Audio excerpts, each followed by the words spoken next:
दोस्तों welcome to my class. दोस्तों आज प्रतिशत के बारे में हम कुछ ऐसे क्वेश्चन लेके आए हैं जो परीक्षाओं में बार बार पूछा गया है। जैसे कि हमारे पास ये क्वेश्चन है, धनात्मक संख्या k को जब उसके 30% से गुणा किया जाता है तो प्राप्त संख्या k से 170% अधिक हो जाती है। संख्या k का मान ज्ञात करना है। तो दोस्तों जैसे कि क्वेश्चन में दिया है k जहाँ भी k आए वहाँ पर दोस्तों हमेशा गुणा लगता है। k को जब उसके 30% से गुणा किया जाता है, k को जब उसके मतलब k के 30% से गुणा किया जाता है तो प्राप्त संख्या k से 170% अधिक हो जाती है। तो प्राप्त संख्या जो है k से 170% अधिक हो जाती है। अब यहाँ पर समझिए आप थोड़ा सा कि यहाँ पर k से 170% अधिक हो जाती है, मतलब पहले k 100% रहा होगा जो कि अब बढ़ के 170% हो गया। मतलब यह है कि ये 270 हो गए। तब यहाँ हमारे पास क्वेश्चन में क्या दिया है कि k इंटू k के 30% से प्रतिशत कट जाएगा, इसलिए प्रतिशत हम नहीं लिखेंगे, बराबर k इंटू अब 170 की जगह में 270 हो जाएगा। प्रतिशत हम नहीं लिख रहे हैं, प्रतिशत से प्रतिशत, जैसे यहाँ पर भी प्रतिशत रहता, ये प्रतिशत से ये प्रतिशत कट जाता, इसलिए प्रतिशत नहीं लिख रहे हैं। 270 तो एक के से एक के गया, अब यहाँ बचा ये गया 9 तो 27 9 बार, तो k बराबर आ गया 9, जो हमारा ऑप्शन नंबर ये है, मतलब k का मान 9 होगा। चलिए बढ़ते हैं नेक्स्ट क्वेश्चन की। दोस्तों ये ऐसे क्वेश्चन है जो परीक्षाओं में बार बार पूछे जा रहे हैं, आज हम ऐसे ही क्वेश्चन को लेके आए। चलिए नेक्स्ट क्वेश्चन देखते हैं। दोस्तों हमारे पास दूसरा जो क्वेश्चन है, यदि m का 70% बराबर n का 40% और n बराबर m का x% है तो x का मान ज्ञात करना है। यहाँ पर हमें x का मान ज्ञात करना है। तो क्वेश्चन में क्या दिया है, m का 70% बराबर कितना है, n का 40%।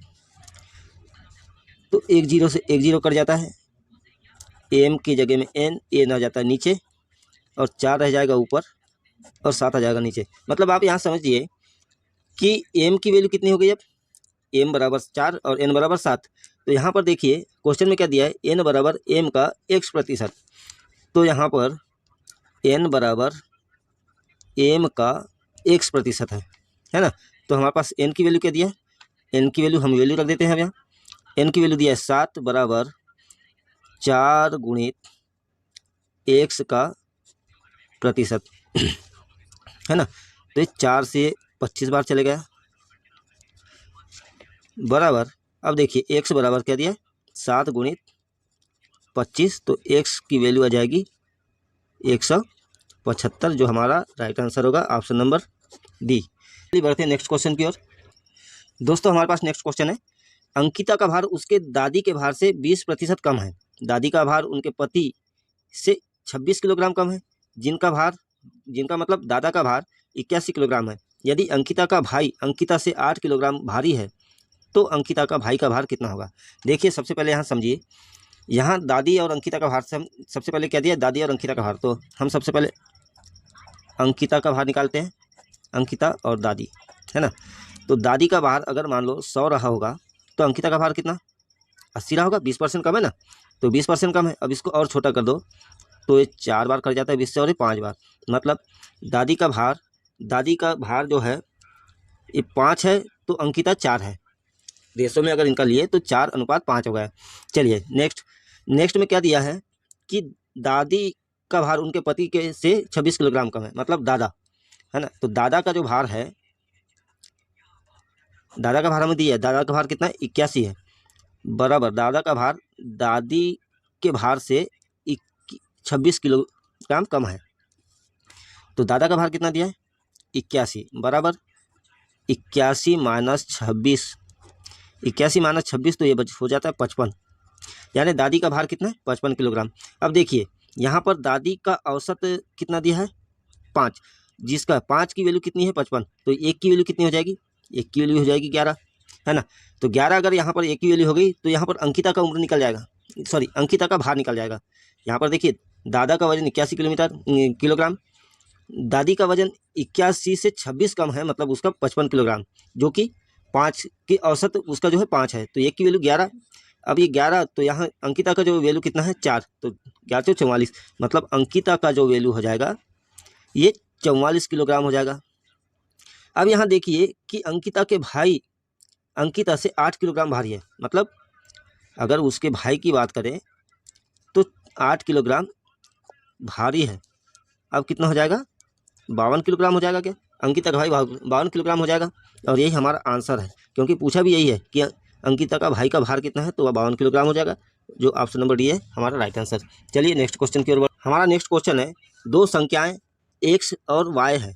इस प्रकार है कि x का 18%, y के 8% के योग के, x के 22% और y के 36% के योग का 1/3 है।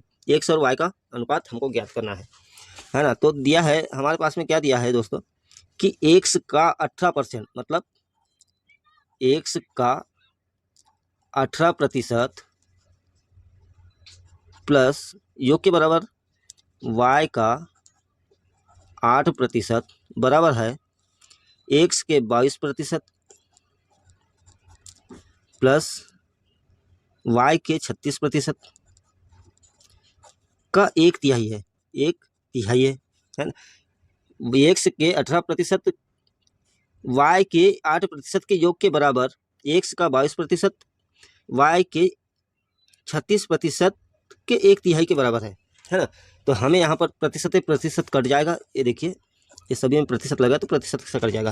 अब हम इसको सॉल्व करते हैं। x into 18 plus y into 8 बराबर x into 22 plus y into 36, 1/3। अब देखिए ये इधर चले जाएगा तो 3, तो 18x प्लस 8y बराबर 22x प्लस 36y है ना। अब ये 18 या 54x प्लस 8 24y बराबर हो जाएगा 22x प्लस 36y।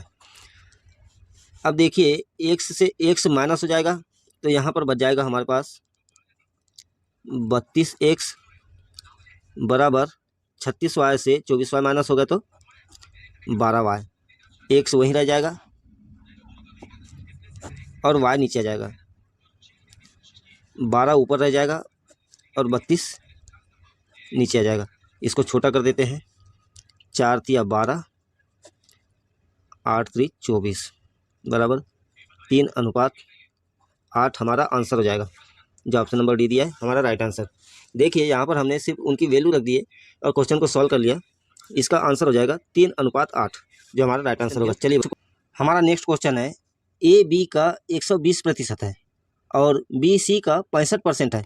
यदि ए बी और सी का योग 121.5 है तो सी माइनस 2b प्लस ए का ज्ञात करना है। देखिए हम इसे सबसे पहले रेशो से करेंगे, है ना। रेशो से करने में बहुत ही आसानी हो जाएगी। तो यहाँ पर जैसे कि क्वेश्चन में दिया है ए रेशो बी, है ना, ए रेशो बी, तो हम ए बी का 120% है तो बी 100 रहा होगा, तो 120 है ए, है ना, बी 100 है इसलिए ए जो है 120 है। इसको छोटा कर देते हैं तो ये हो जाएगा 6:5, 20 से कट जाएंगे। अब यहाँ पर देखिए बी सी का 65% है, तो यहाँ बी जो है सी का 65% है तो सी यहाँ पर 100 रहा होगा, तभी तो बी जो है वो 65 है। तो इसको और छोटा कर देते हैं तो 13 5 65 और 20 पंचे 100। अब यहाँ पे हमारे पास ए और बी की, ए बी और सी की वैल्यू पता चल गई, लेकिन यहाँ पर देखिए बी की वैल्यू यहाँ अलग है यहाँ अलग है, तो इसे हमें सबसे पहले मर्ज करना। वैसे आपने सीखा ही होगा मर्ज करना, लेकिन हम फिर से एक बार बता देते हैं। तो इसे हमें मर्ज करना होगा। अब हमारे पास ए बी सी है, ए की वैल्यू 6 है तो बी की वैल्यू 5 है, बी की वैल्यू 13 है तो सी की वैल्यू 20 है। अब यहाँ 5 है तो यहाँ 5 और यहाँ 13 है तो यहाँ 13 इंटू कर देते हैं। इंटू करने पर 13×5 65 अनुपात 13×78 अनुपात 13×5 65 अनुपात 100। अब हमारे पास जो है ए बी और सी की वैल्यू पता चल गई कि इनका अनुपात क्या है, 78 65 100, है ना।